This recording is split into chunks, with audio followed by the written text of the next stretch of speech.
abierta, la primera en realidad que vamos a llevar a cabo en esta localidad.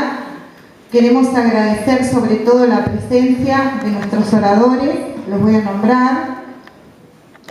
Juan Tomás Rodríguez Ponte, director de Capacitación de Comunicaciones de la Corte Suprema de Justicia de la Nación, docente de la Universidad de Buenos Aires, autor de publicaciones en el tema.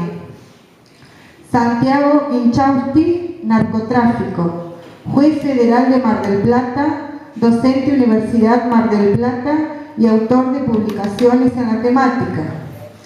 María Alejandro Mángano, trata de personas, coordinadora de la Procuraduría de Trata y Explotación de Personas, Ministerio Público Fiscal, docente universitaria, autora de publicaciones en la temática.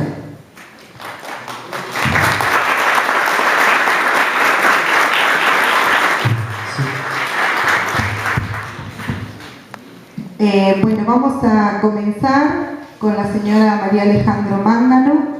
Ella va a ser la oradora y después, a continuación, podremos hacer preguntas o dudas que queramos que nos responda. Bueno, muy buenas tardes, muchas gracias por la invitación y muchas gracias por venir. A mí me toca hablar de trata de personas. Trata de personas es un delito que es reciente en nuestra legislación argentina. Sin embargo, tiene que ver con cosas o hechos que suceden desde hace muchísimos años en nuestro país y en el mundo en general. La trata de personas se vincula con la búsqueda de lo que sería mano de obra esclava para ser utilizada en distintas actividades a las que ninguno de nosotros o muy pocos de nosotros nos meteríamos si no tuviéramos, entre otras cosas, una necesidad, una obligación, una coacción o algo que nos obligue y nos lleve a hacer determinada cosa que por lo general lesiona nuestra dignidad humana.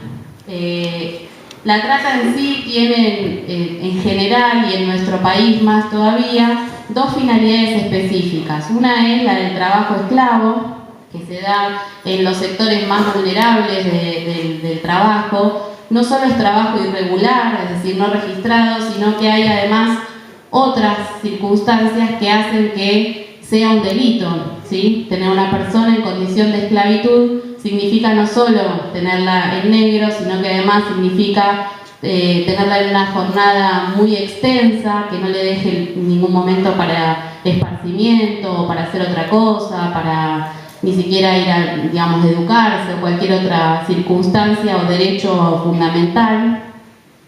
Además, se realiza, es una tarea que se realiza o por ningún salario o por un salario ínfimo, que es muy inferior al salario mínimo que la actividad requeriría, y se da también cuando hay un maltrato o un trato inhumano hacia la persona que está siendo víctima. El otro gran mundo en el cual en nuestro país se da la trata de personas, por ahí es el que ustedes más conocen o más identifican con la trata, que es en el comercio sexual, en la prostitución y específicamente en la explotación económica de la prostitución ajena. En nuestro país, hay otros países en donde esto no es así, pero en nuestro país está prohibida cualquier forma de aprovechamiento económico de la prostitución de una persona. Esto, digamos, se conoce como abolicionismo y estamos comprometidos con perseguir cualquier forma de explotación, pero en ningún caso perseguir a la persona que está siendo explotada. En este caso, yo siempre hablo de mujeres porque el 98% de las víctimas de trata sexual son mujeres. Y en la trata laboral también hay un alto índice de mujeres, que hace que en total las víctimas de trata sean en cerca de un 80% mujeres también. Y esto de que sean mujeres las víctimas de la trata, o niños, en el trabajo infantil, la prostitución infantil, tiene que ver con algo que es importante para entender, un segundo elemento para entender qué es la trata, que es la vulnerabilidad de la víctima. Esto que yo les decía, que nosotros probablemente no nos topemos con una realidad de ser víctimas del delito de trata, y tiene que ver con, la vulnerabilidad tiene que ver con varios factores que juntos hacen que esa persona sea más proclive a terminar en una situación de análoga a la esclavitud o de esclavitud. La condición de mujer, la condición de género es una situación que es, digamos, de mayor vulnerabilidad para la explotación sexual que la de hombre. Y esto lo vemos en la televisión todos los días o en los diarios, en cualquier lugar que uno vea, la mujer siempre está puesta en una situación de exposición física, o esto de la mujer como objeto de diversión, o bueno, vamos a ver cómo una mujer baila y no vamos a ver cómo un hombre baila con poca ropa, o no es lo más habitual. Toda esta serie de exposiciones que tiene la mujer físicas la hacen más vulnerables luego a una situación de explotación sexual.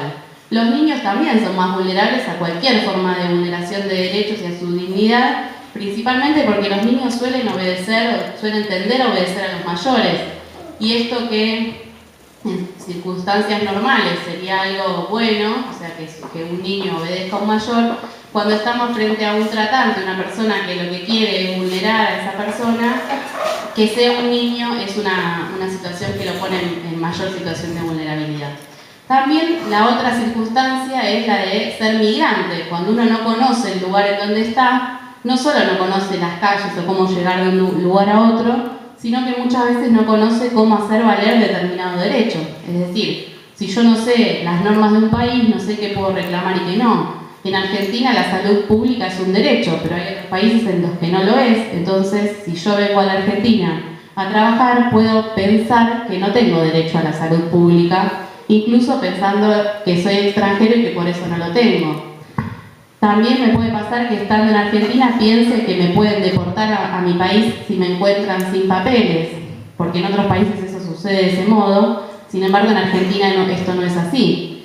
Ese desconocimiento general de cualquier derecho hace que yo, como extranjero, como migrante, esté en una situación de vulnerabilidad para que otro que conoce el marco normativo, cómo son las leyes, cómo, digamos, qué es lo que se puede pedir o no se puede pedir en un país, se aproveche de mí y mediante engaños consiga que yo doblegue mi voluntad, es decir, permanezca en un lugar en el cual estoy siendo maltratado o en el cual no me pagan un salario, y en el caso de las mujeres en situación de prostitución, permanezca también en el prostíbulo en este caso.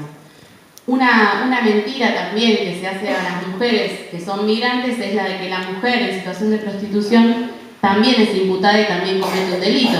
Esto en Argentina no es así, pero es muy habitual que como la mujer viene de otro lugar, lo primero que se le dice es: mirá que si vas a la comisaría vas a ir vos presa, mirá que si vos decís algo te van a meter a vos presa, y yo tengo mis amigos que son policías, que esto y que el otro, y a mí no me van a hacer nada. Bueno, este tipo de engaños se potencia cuando la persona no es del lugar.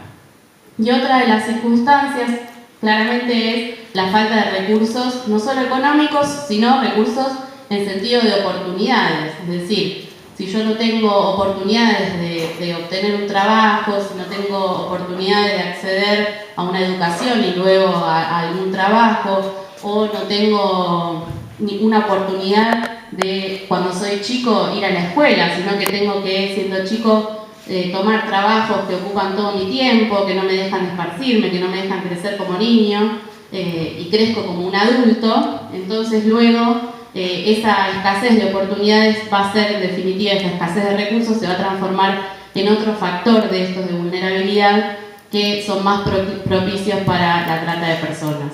Entonces, en un país como el nuestro, donde hay desigualdad, donde hay gente que tiene más dinero, gente que tiene menos dinero, es un país, digamos, en donde la trata puede ser digamos, Argentina es un país de origen y de destino, es decir, hay personas que son captadas en nuestro país, en las provincias más pobres, en los sectores más pobres de cada provincia, y también son explotadas en nuestro país porque hay también una sociedad y hay digamos, circunstancias económicas que permiten que la explotación se lleve a cabo acá en este país. Hay otros lugares en donde esto es distinto, por ejemplo, países muy pobres, en donde incluso mucho más pobres que en Argentina, pero en donde las víctimas son solamente captadas allí y son trasladadas hacia el extranjero y explotadas en otro lugar. Y también hay países muy ricos, por ejemplo los países europeos, que son fundamentalmente un lugar de destino, es decir, las víctimas no son de los países en donde son explotadas. En Europa provienen de África o del sudeste asiático o de Asia en general, o de Rusia, y son explotadas en Europa, que es donde hay menor cantidad de desigualdad social, más dinero para pagar, en el caso de la prostitución y la explotación económica en el caso del trabajo esclavo también. No tengo, creo que, mucho tiempo, pero lo que sí me gustaría contarles es qué situaciones se dan en nuestro país, cómo la tratan en la Argentina. Porque ustedes se pueden preguntar, bueno, ¿de dónde son nuestras víctimas? O qué provincias hay más trata y cuáles hay menos. Nosotros, desde la Procuraduría que yo represento, digamos, no tenemos números en general, sino que lo que vemos son las causas que hay iniciadas, las investigaciones que los jueces llevan adelante en base a este delito. Y lo que podemos observar es que en el sur del país, en las provincias del sur, es donde la explotación, por ejemplo, sexual se da más gravemente. Son ciudades, las del sur, que están unas muy alejadas de otras y donde hay muchos recursos económicos. ¿Por qué, digamos? ¿Por qué no también en las zonas metropolitanas? Pero en el sur son ciudades en general petroleras o industriales, y estas ciudades en general están conformadas por personas que tienen altos salarios, que son los trabajadores del petróleo, los trabajadores industrializados, que tienen mayor salario y que en general no viven con su familia, o si viven con su familia, la familia está en una ciudad medianamente alejada y no en el lugar donde se lleva a cabo la actividad. Entonces, el sur de nuestro país es un lugar en donde hay mucha prostitución y en donde hay mucha explotación. También la ciudad de Buenos Aires y los alrededores, la provincia de Buenos Aires, tienen la misma característica. Las víctimas de la explotación sexual son en general del norte argentino, del norte, noroeste y noreste, es decir, de Misiones, de Corrientes, y también del noroeste, de Jujuy hay menos, pero mucho de Salta, de Formosa, de Tucumán, de las ciudades, digamos, las provincias más del norte. En la explotación laboral, lo que tiene la Argentina son dos actividades que son fundamentalmente las más ligadas a la explotación laboral, que son digamos, la industria textil, es decir, el trabajo en talleres textiles clandestinos, y la explotación en campos, la explotación rural. El trabajo rural es uno de los que menos cantidad de trabajadores registrados tiene en el país, junto con la industria textil, digamos. En la industria textil la informalidad llega al 95%, y en el caso de la industria en el trabajo rural hay un promedio de un 70% de irregularidad. Y esto, digamos, la irregularidad, ya les decía antes, no es lo que lleva al delito en sí, pero sí es un marco propicio para que el delito suceda. La falta de control o los controles más aislados y las características que tiene en sí mismo el trabajo. Los talleres en general están en la zona sur de la ciudad de Buenos Aires, y también hay mucho en la provincia de Buenos Aires. Y bueno, la explotación rural se da en todas las provincias, pero las más ricas son las provincias de Buenos Aires, la provincia de Entre Ríos, la provincia de Santa Fe, donde están las explotaciones, digamos, las cosechas más grandes, en donde se usan los llamados trabajadores golondrina, que son trabajadores que vienen migrando, que están en cada campo por ahí 5 días a 10 días, 15 días, es decir, no tienen un trabajo estable en un campo, sino que van de campo en campo migrando y son trasladados en general por un capataz que los va llevando de un lugar a otro.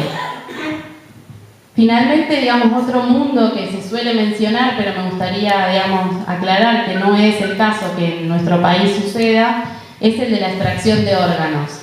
Muchas veces deben haber escuchado, visto en las redes sociales, en el Facebook, en distintos lugares, esto de que se encontró una persona sin sus órganos, o que una combi blanca secuestró a un chico y le sacaron los riñones. Esto no sucede en nuestro país, gracias a Dios. Sucede en otros países del mundo, pero no tampoco